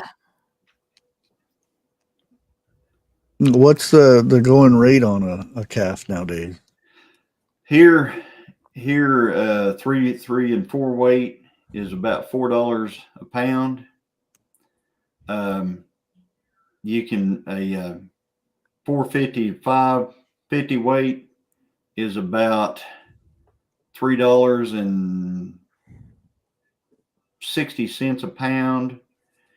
Then you go up. I think we sold Danny Starr the other day. We sold him. He was 700, and as they go up weight, the per pound goes down. He sold for $257, I think, a pound. And then the big cows, they end up being about $1.50, $1.60 a pound. Right. And the thing is those numbers are pretty outrageous to me because I remember selling a lot of cows for 35 cents a pound years ago. And so whenever you think about a cow that weighs 1,200 and she weighs she brings $1.60 or $1.80, you can figure that up. That's a lot of money. Pretty good chunk of change. And Why do the bigger bulls or cows cost less than the younger ones? Just because of the quality of the meat? Well, if you got an old cow, she's not gonna have the quality of meat as a say a steer or even a heifer, a young heifer. Yeah. So you're talking about a cow that's good for hamburger. I mean, those old cows, they don't cut steaks off of them. They go to burger, all of it. So that's just a thing. So even if you're paying if they're paying $1.60 a pound and stuff like that, if somebody just went to the sale barn, bought a cow and took her straight to the processing place, had it butchered, they'd still come out kind of okay. as opposed to buying it at the supermarket. Let's just put it that way. Used to be it was a lot better. I mean, you could buy an old cow like that for 35 to 50 cents a pound, but now they're $1.60, $1.70. And the reason why cows are so high is because there's a nationwide shortage of cattle. Well, yeah, there was that whole thing going on. Yeah, there's a huge shortage of cattle across our entire country, so they are very high. Now, there might be a correction on that later, because what's going to happen is people are going to stop buying beef because it's so high. You already see that in the supermarket. Right. They will just not, they'll go to pork, or they'll buy more chicken, or they'll eat more beans or something. You know, they'll just try to, because it's expensive to go to the grocery store. It's so expensive. Yes. So yes. But anyway, I was thinking of something else in the middle of saying that, and it kind of blew on past. You know how that goes, Trey? Oh yeah, I know what you mean. Because you told me you lost yours that while ago. Yep. So yeah, lab generated beef. Yeah, that'll be the next thing right there. And people there's no way I'm gonna eat anything made in the lab. Nope. No way. No meat. And I don't think very many people will. I don't know how well that's going to go over for the people who make it. Well, see, and the thing is they're trying to start a new thing, which is the ID, the national ID on cattle, which means that they have to every cow has to have a tag, a metal government tag, so they can tell exactly how many cattle, and you can't sell them unless they have that tag, that government tag. So they're trying to get a clue of how many private cattle are out there. And my understanding is I really don't want them to know how many cattle we have, because we might want to butcher a cow or something. We might want to have. Yeah. Yes, USDA visited you guys last year. Yeah. Yeah, they wanted to know how many grapevines we had, how many cows we had. They wanted numbers. Yeah, that's my opinion on that. It's none yet. Yeah, Dad told them we had no idea, and that they could go out and count the vines in the vineyard. And honestly, that's a job that I don't want to do. There's so many vines out there. I'm not counting those. Yep, none yet. That's like over in Switzerland. They're going to charge the farmers per cow per farts now. What? Oh my goodness. I've heard of this. I've heard of okay. I actually have a problem with this. They're getting on the cows because they're releasing methane gas into the air, which is contributing to global warming. Human beings also release methane gas on a daily basis. Yeah. You wanna cut down global warming, stop using so many cars. Yeah. Like, don't blame the cows. The cows, that's part of their natural life. Yeah, there's they got to realize, man, there used to be a lot bigger animals that released a lot more methane than cattle on this planet. Yeah. So You just a lot of them. I mean, Bronchosaurus fart. Oh boy. Well, not only that, but it wasn't that many years ago we had buffalo herds that numbered in the millions and millions across the plains. Yeah. So Can you imagine a bronchosaurus fart? right. A dinosaur fart? Yeah, see, that's what I'm starting to think happened to all the dinosaurs. They just couldn't handle the smell, and they all passed away. Yeah, but yes, cows do give back. I mean, cattle, manure is, I mean, they're one of the few things that actually give back to, it's a cycle with cows. It really is. Yeah. They give back to the land, and cows they're good for your land if you don't overdo it. Right. Yep. So Any other Well, same with questions you chicken. have? Anybody?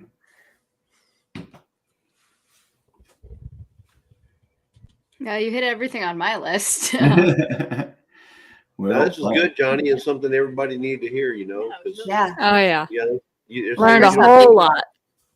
yeah, just oh yeah. Oh, here's what I was going to say. You were talking about those wild cows and tame cows. Our cows used to be kind of wild. When we Really? got 'em, they were wild.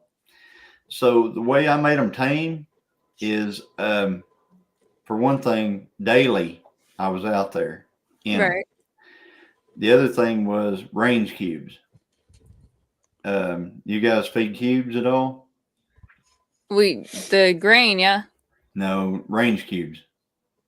They're Don't think I know about what those yay are. long. They're about that big around, and they come in a bag. you Yes. know. Yeah, those are what we get.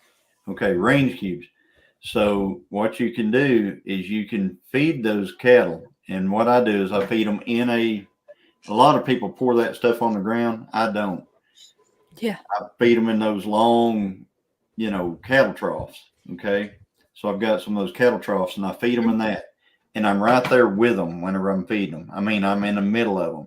They like them so much that they do not mind my presence in the midst of them. Right. So after a while, they get used to me being that close to them. Mhm. And Snicker so bars. I really don't have any problem being around them or anything like that. I've actually petted Danny, and he's not a fan, but I can pet him if there's a range cube around. And we have some of the other cows that I can pet anytime I want now because I've done that. Right. But we got them used to us by daily feedings. I'd feed them a 50-pound bag of range cubes every day, and I would be in the middle of them while I was doing it. And they get used to you. And the thing is they'll get used to you. Like Trey, if you're the one doing it, or KK, if you're the one doing it, they will get used to you. And if somebody else comes around, Watch out. they'll be like that. Mm. Christine said it best. They'll side eye you. Yeah, they're like, I'm not a fan. So that's what Yeah. that would be a recommendation for you guys. If you got wilder cows, go out there every day, make sure that they see you every day, and if you can, give them some range cubes, and they'll get to liking you after a while, or tolerating you. Let's just put it that way. They'll tolerate you. Yeah. I think that's like the big goal in the end. I want the cows to be comfortable with me, because like it's pretty clear that a lot of them are very timid, and I want them to be more comfortable, and I want to give Andy a head pat. He looks very pattable. Yeah. Well, just be careful of a bull, because make sure you don't turn your back to them, if you're in super close proximity. And if you do pat him, just watch how he reacts to that. Mm-hmm. If he reacts to if he reacts really negatively to it, maybe not do that for a little bit. Yeah, it's probably going to be like a couple years before he's that comfortable. Well, to even be able to get close. I don't know. Danny the bull, he had never been petted or anything like that when he came to us. But like I said, I've petted him a few times, but it's always there's always range cubes involved. Let's put it that way whenever I do it. I'm not gonna, I can't just run up to him out in the field and pet him, Right.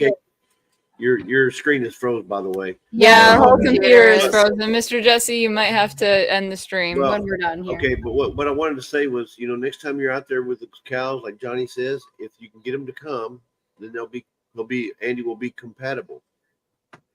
Yeah.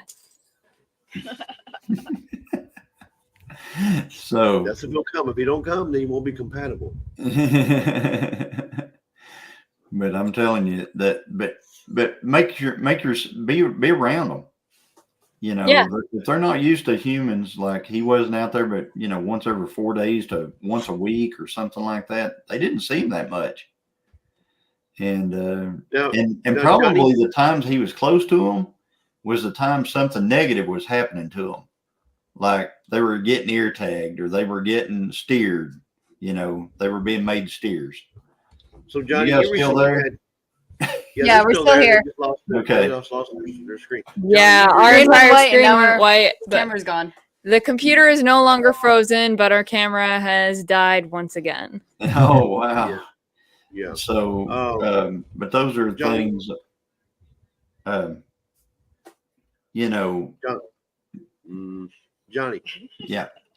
So you recently had some guests at your ranch here a couple months ago.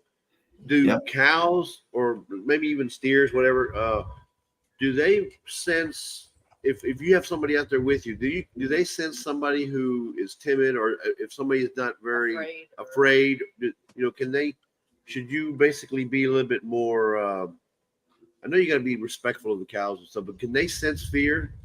Yep. They can smell it. They can. Oh, they can smell it. Wow. And the thing about cattle is, you know, dogs can do the same thing, right? Yeah. The dogs know whenever you're afraid and whenever you're not, and things like that. Cattle are exactly the same way. Yep. They can smell fear on you. And the best thing to be around cattle is be confident. Don't act, you know, don't act like, you know, they look your way and you start, you know, getting all nervous and everything. Just act confident around them, but don't act too and I noticed on all your videos, whenever you're talking to, you know, one of the calves, or when you're out there talking to one of your cows, you always have your hand out and you're saying something real nice before you go and, you know, pat them after you touch them. So you're always showing that you're making a move, but you're being nice about it. Yeah, I'm trying. My voice is to make them aware that I'm that close to them, for one thing. Yeah, like Elmer. I'm talking about like Elmer. You know. Yeah. Or you know, I can do the same thing with Patty, or we've got a cat with Jezebel. I can do the same thing with them, but it's to let them know that I'm this close to them, because a lot of times they're paying attention to other things and they might not understand how close I am to them. And in your hand, it's just like anything else. If you notice, cows will go up to one another and they will put their noses out toward the other one, you know, and they will touch noses. And that's kind of a communication for them. So my hand out is a communication to that cow. It's to try to get them. And a lot of times I just let them sniff my hand. Right. And usually if they will sniff your hand and, you know, they don't just bolt as soon as they smell your hand, then, you know, they might be okay for you to, you know, maybe pet them on the nose or something like that. Petting them on the top of the head to begin with is not the best. Start lower, start down toward the, you know, the bridge of the nose area. Right. But once they get used to you, then you can start patting them on the head like I do Elmer and stuff like that. Because they're not really used to things, you know, other cows messing with the top of their head. Right. But they are used to their nose always being, you know, touching them and stuff like that. Yeah, that makes sense. But after a while, you can get to where you can pet them on the head. The other thing is, you know, along the side of the neck and stuff like that. That's okay, because cows are always licking each other on the neck and stuff like that. Danny loves to lick on those cows. He just loves to groom all the cows out there. So, you know, you can go up and you can pet on the neck or something like that. They're not too bad. The farther back you get on a cow to where they can't see you, that's whenever it kind of gets a little bit dangerous. Don't really start patting them on the side of the rump. You're inviting yourself to get kicked. Yeah. Badly. Because Oreo can side kick as bad as she can back kick. Like somebody once said, "Oh, cows can't kick sideways." Oh No, that ain't true. She can You learn she real can quick. karate kick you from the side. He smacked So, that steer on the Yeah, rump, just- and the yeah. there he went. But Trey, if you're wanting to pet Andy, start at the nose. You know, let him smell your hand. Right. Then pat him kind of on the bridge of the nose or right there around the nose, and then you can work your way around. But and if he doesn't like it, don't push it. Just kind of, maybe another day he'll like it. Yeah. Yeah, I'll keep that in mind. So Thank you. you're welcome. So And, Trey, KK, for those that are remaining in the chat, they might want to let them know that this October, when we do the final Survival Seeds 2024, there is going to be a prize of some Wagyu beef steak as one of the prizes. So if you guys want to be involved in that, you might want to make sure you're part of Survival Seeds 2024 as a collaborator. Oh, yeah. Is that the type of cattle that you guys have? What? The cattle that you guys have. Oh, yeah, that's the same breed. Okay. Wow. Those are awesome. Yeah, they're a bit of a handful and they're very big, but they're cool. Yeah. I don't think I've ever had any guy who it's Japanese. It's Japanese cattle are what they are. Yeah. I've never had any of that. I had a question and I forgot it, and I just remembered it again, Johnny. It's going back to you were talking about the little treats that you give the cows. Range cubes. Range cube. Are there any natural treats out there that cows like now? They probably like apples and maybe some pears or something. Is there something out there that they really like that if you can grow on your property that they would love? There probably are, but see, thing about cattle and apples and things like that, and some people have a problem with this. I really don't. I think it would matter how many you have because Danny loves apples.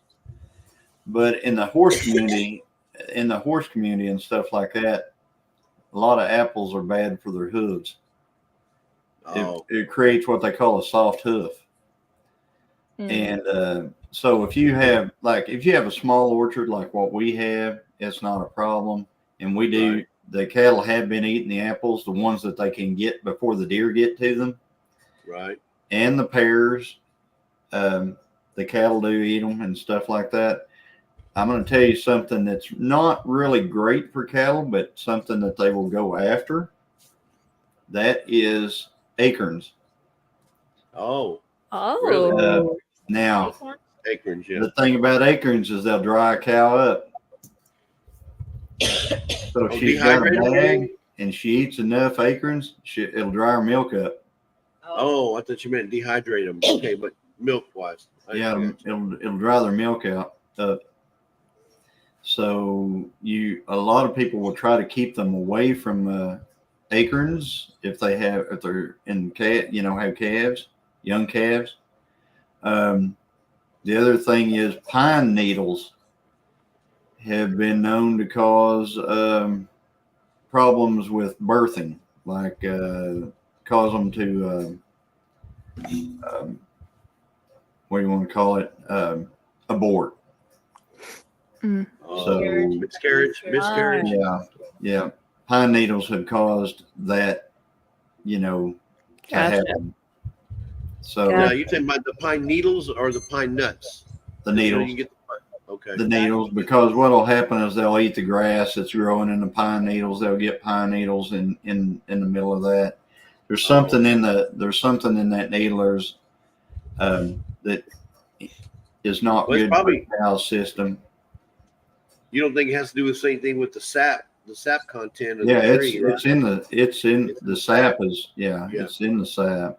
So see, we have pines in one of our fields, and I was concerned with that quite a bit because I've heard the guys talking about it, and I thought, man, I might have to take all the pines out of our place. Oh. But we haven't had any problems with it. But I'm going to say, if you got like a place that's just got loaded with pines, like, you might, and I'm not going to say you're going to have the problem, but if you ever do have the problem, that's probably it. Got it. Where you can't get a calf to full term. Let's just put it that way. Got it. It's good to know. So. Well, thank you. We learned a lot from you. So for the record, Johnny, I just didn't say this because this just happened. We just got our air conditioning back on. It was 87. Now it's down to 86. We're moving down now. We just got our power back. Well, the AC. Oh Nice. my gosh. So just we're all going to pray that it's going to stay on this time. Get cold, guys. Like, come on. Cool off. I know. Oh my goodness. So Yep. That's amazing and a blessing, Jesse and Lisa. We've been praying so many days for you guys. I know. Yeah, it's been rough, but yeah. Oh, yeah. I tell you what, I got to get right with God because I don't want to go to where. Yeah. Toby's gonna have to Wow. too. Yeah, Toby's been doing a lot more of that Aww. than he normally does. Yeah, because it's been Yeah. so hot. And we've Yeah. been trying to keep a wet towel on him every now and then, and Yeah. keep it in front of the fan. But anyway, not to take. I didn't want it, but I wanted to No, capture that. You're good. You're before. good. Thank you very much. But we're so happy. Yeah. Now, all I need now is a good steak. Yeah. Yeah. So that brings up a couple other things I want to throw in real quick. Make sure you have some shade in your pasture. Oh yes. Oh, yeah. Wherever you put those cows, you make sure you have some shade somewhere in there. I don't care if you have to make it with shade, shade cloths, tarps, whatever you've got to do to make shade for those cattle. The other thing is water. And the water, you gotta realize, even though you might have a small pond out there, like a small pond, if you have a small enough pond, those cows can spoil that pond. Right. They can actually, because they, for some reason, like to wade right out in the middle of it and, do their business. Oh, yeah, of course. And eventually it gets to the point to where it's not drinkable. So a lot of people will because they can't have big ponds, they will actually water their cattle off of, they'll water them in tanks and stuff like that. So anyway, Yeah. Well, thank you. You're welcome. Yeah, it was great having you on here, and we really learned a lot from you, and we'll definitely keep you in mind anytime we ever have any questions. Well, yep. Like I said, I'm always kind of available, and if anybody has any questions whatsoever, we have an email on our channel, and if you have a lot of questions, I'll just send you my phone number whenever you email me, and because I'm not that great on the email stuff. So. Yeah. Yeah. Well, thank you. All right, so we posted Johnny's channel. If you guys have never been to Johnny's channel, it's called Gilliam Farms, and he has an awesome channel, excellent content. He does some very good video footage too, because he does aerial stuff. He does, with a drone, Oh, yeah. and then not him. He doesn't jump in the air or nothing. Though. He can dance. The Johnny can dance. I got video proof of that. Oh, yeah. Johnny can dance, but no, he's got some very good content. So y'all go check him out. And congratulations, Johnny, once again to hitting 10,000 subscribers today. Yeah. Today, Thank you. right before the live. Yeah. Yeah. 4:30 Congratulations. Go you. today. That was all. Lisa sent me something earlier today, and she said you're going to hit it today. And I think I was, I don't know, maybe 30 some odd, 20 or 30 away and she said you're going to hit it today. Yeah. And yeah, we got there. I don't know. So everybody in here is a YouTuber, just about. Huh? Everybody in here is a YouTuber. Everybody's in here is a YouTuber, so everybody knows the milestones. So the milestone. This is an awesome milestone, folks. This is not just like getting monetized. This is 10,000 subscribers. This is doing This is getting your monetization 10 times, if you will. That first 1,000 was the hardest to get. Yeah. You know. Oh yeah. And, See, we to do it 10 times. We did it off of views. Right. I mean, because the channel we're right at 4 million views on the channel. Right. You know, in the last 28 days, we've got 11,200 watch hours. Wow. So that's the way we wanted the channel to grow. We really wanted to grow that way. Right. There's a lot of ways to grow a channel. We just wanted to grow this way. So anyway, you guys have a great channel. Thank you. Moral of the story is, if you want to get 10,000 subscribers, put out content and get them views. That's what it's going to take. Yep. Content. Yep. Keep doing it. Well, Johnny, thank you once again. On behalf of Charles and the Vineyard Chicks, I mean, we can't say nothing, but you're doing a great job. Thank you for helping us out, coming in and being a guest speaker tonight. Yeah. Sorry you can't see the girls, but they can see you. Yeah, yes, we can see you. But as really quickly before we go, make sure you guys go check out Gilliam Farms. They have a really cool channel, and they're definitely worth checking out. And maybe comment because they just crossed 10K, like they just said. But he has a lot of knowledge to share, and his channel is just really fun. So, when are your live streams again? Live streams for us we're live on Thursdays at 5 p.m. Central as part of Homestead Hangout, where it's a group of channels. The Homestead Hangout group is us at 5 o'clock, White Rock Homestead at 6 o'clock, Not For Nothing Homestead at 7 o'clock, and 9 Acre Family Farms at 8 o'clock. And then after that, our next live, we do 2 lives. But it's, if you know when Jesse and Lisa go live on Saturdays, every other Saturday, we go live the opposite Saturday of them. And we go at 8 o'clock Central Time. That's about the time their live would end, but ours goes, we start at 8 o'clock. And actually this Saturday night, we're going to be doing our celebration live this Saturday night. And it's going to be, come in, because you guys might win something really cool, because we're going to be giving away a bunch of stuff.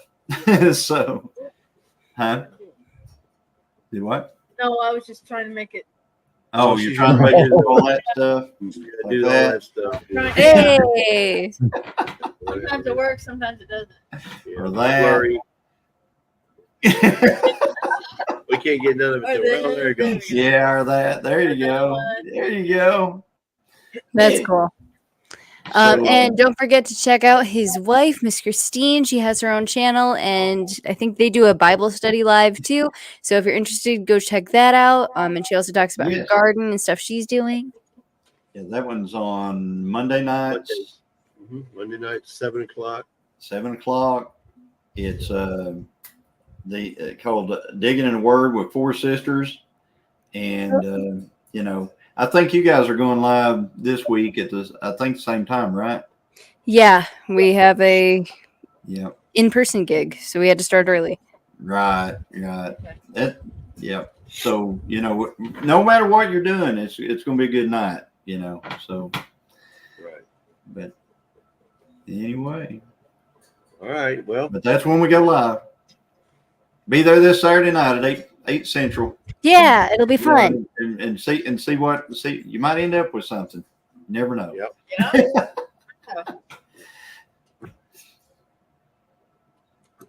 All right. Are you guys going to be able to end it? Do you need me to end it on this side? I'm working on it. I'm trying to see if I can. Okay. Just let me All right. Have a good night, guys. Good night. Bye, everyone.